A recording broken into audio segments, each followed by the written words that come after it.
मेरे सर पे ना मेरे फादर का हाथ है, ना मेरे शौहर का है, ना मेरे ससुर का है। कोई बड़े गार्जियन मेरे सर पे नहीं है, लेकिन फिर भी आप सबके सहयोग से, आप सबका साथ, सबकी ताकत को देखते हुए मैं इस चुनाव में आई हूँ।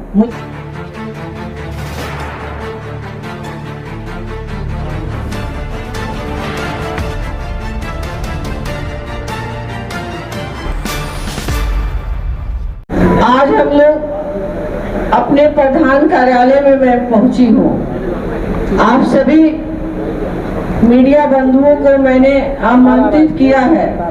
मैं चाहती हूँ कुछ अहम बातें हैं जो हमारे सिवान के लोगों को जानना जरूरी है। सभी आए हुए यहाँ पर हमारे मीडिया बंधु, सभी को मैं आदाब प्रणाम करती हूँ।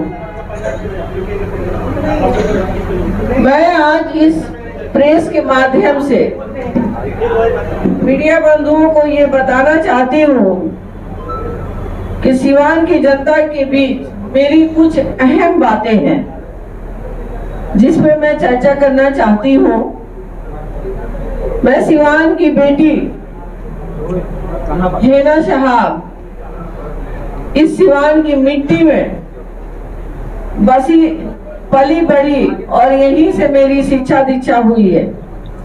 मैं एक संघर्ष वाली जिंदगी गुजारते हुए आप सबके सहयोग से इस मुकाम पर पहुंची हूँ। हमने कभी अपने जिंदगी में नहीं सोचा था कि मुझे पॉलिटिक्स में आना पड़ेगा।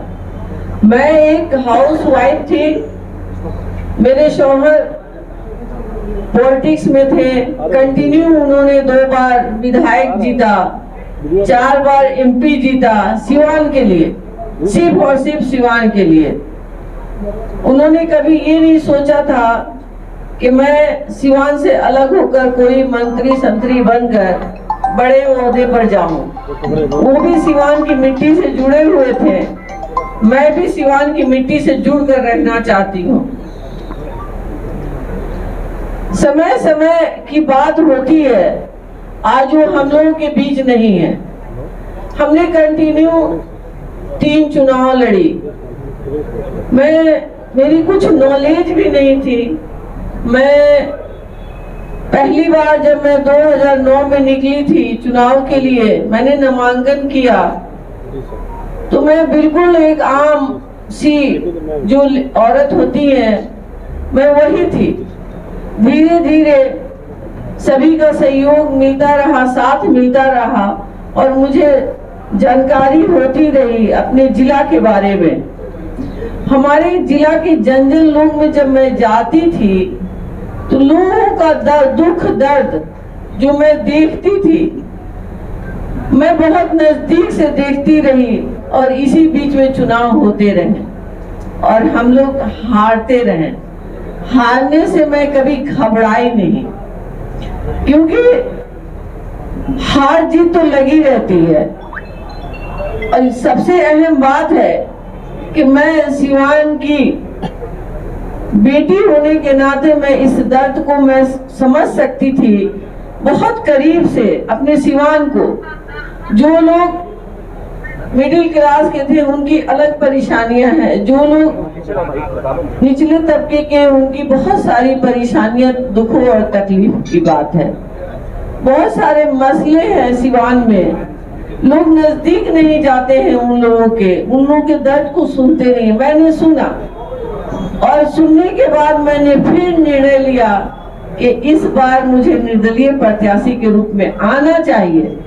अगर मैं निर्दलीय बन के जाऊंगी जन जन तक तो मुझे हर समाज के लोग मुझे समझेंगे करीब से, और जो मेरी संघर्ष रही है कंटिन्यू मेरे परिवार की, हमारी, मेरे शौहर की, लोग बहुत नजदीक से जानेंगे और समझेंगे।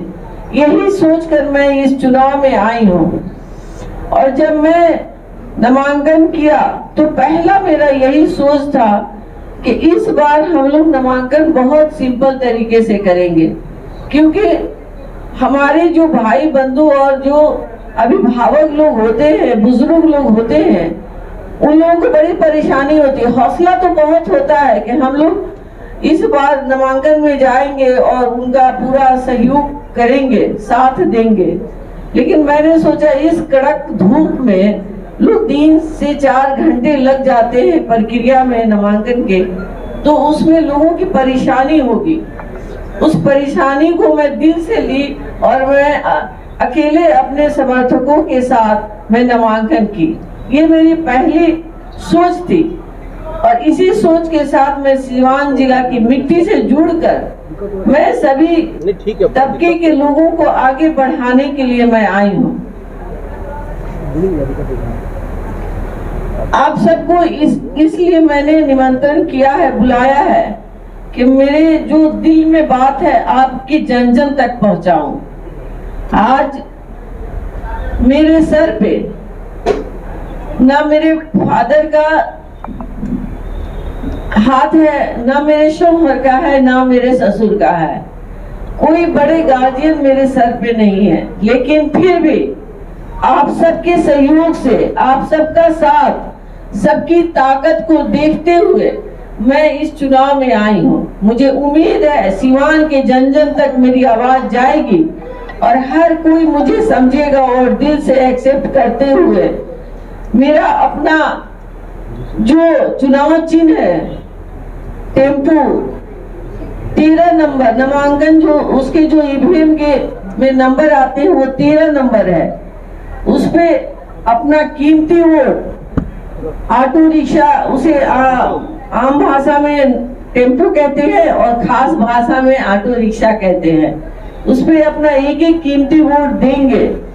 सभी हमारे बुजुर्गों से मेरी आशीर्वाद मिली है। मुझे आशीर्वाद के साथ साथ मुझे सभी ने आश्वासन भी दिया है कि आप सब आगे बढ़े, मैं आपके साथ हूँ, आप अकेली नहीं है, मैं सभी आपके साथ हैं। यही बात कहनी थी और अपने चुनाव चिन्ह को भी लॉन्च करना था। मैं सब मीडिया बंधु की आभारी हूँ। आप लोग सभी सहयोगी के रूप में मेरे भाई बंधु बच्चे की तरह से वर्क कर रहे हैं। बहुत बहुत धन्यवाद आप सबको यहाँ आने के लिए, बहुत बहुत शुक्रिया।